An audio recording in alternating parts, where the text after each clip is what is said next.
Hey everybody, so I want to talk about Autodesk ACC Bridge and just some things I learned today while on a project. And if you don't know what Bridge is, it's really cool, especially if typically you're not the hub owner.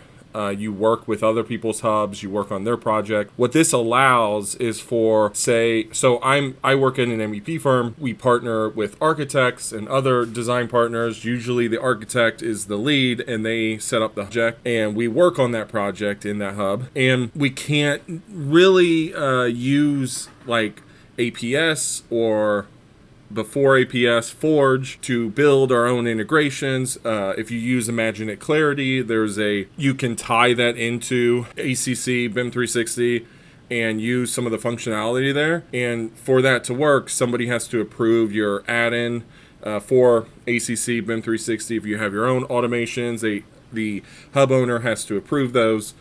And what this allows is you to keep your models on your own project, on your own hub, and then bridge those over to the clients or the hub owner, the lead, and any other partners that might be working together. So you can have various hubs all linked together through their projects. And this gives you more ownership over your data. And so if you're an MEP firm, you can manage the access for your team members. I used to sit on the architecture side and have to manage BIM 360 projects and all the invite. A lot of times I would give project admin rights to their BIM managers so they could add who they want, but some people don't want to do that and will add folks to the projects through email. And sometimes there's a big delay. It's also a lot of work for the architect to manage all of that.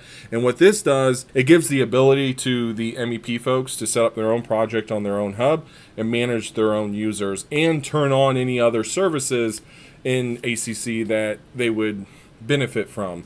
Maybe they want to use Model Coordinate.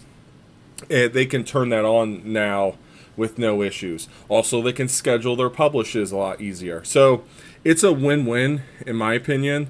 Now, there are some limits. You can't live link, far as I know currently. I hope that gets integrated eventually, but you can link to the shared and consume folders.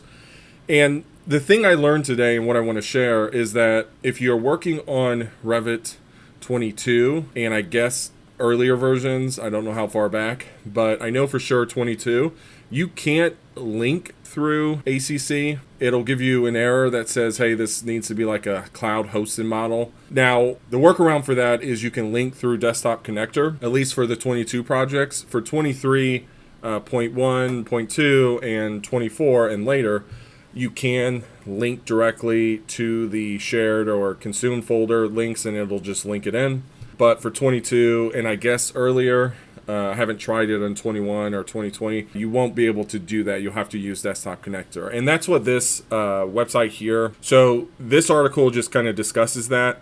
And what we had to do for the 22 project was use Desktop Connector. Unfortunately, we can't use newer versions because as a MEP partner, we don't dictate the version. So 22 is the one we have to use. And so this is the workaround for that. But anyways, I know from working on architecture, this was not something I thought about a whole lot. I just kind of took advantage of BIM 360 and all the cool things I could do with it, and it was easy to implement and scale things. But going over to solely an MEP firm, that was one of the big struggles. Was we work with tons of different partners, each having their own standards. So the way to implement technology is a little bit more complex, which also makes it interesting and fun. But it does mean that there's just a little bit more thought that needs to go into developing an automation that's meant to be used on Revit models.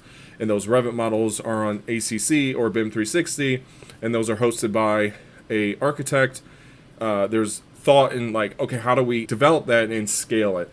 And with this bridge functionality, it really allows us to do that. As long as we can use that functionality, we can essentially, now we have this similar environment as the architect does, where we own our data and we can implement any tool we want within our environment. So the connectivity between the two hubs is essentially just a link between them. So there's no like primary owner. You own your data and what is in your hub. So if you establish a cloud model in there, that's what you own.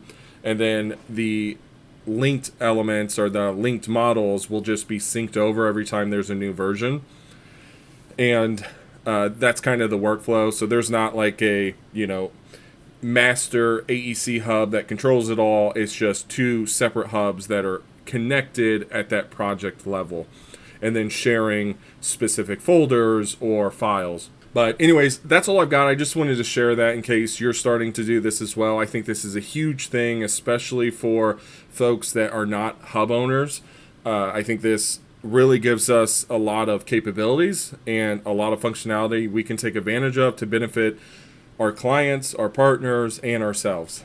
But hopefully this was helpful. Let me know what your thoughts are, and I will see you in the next one.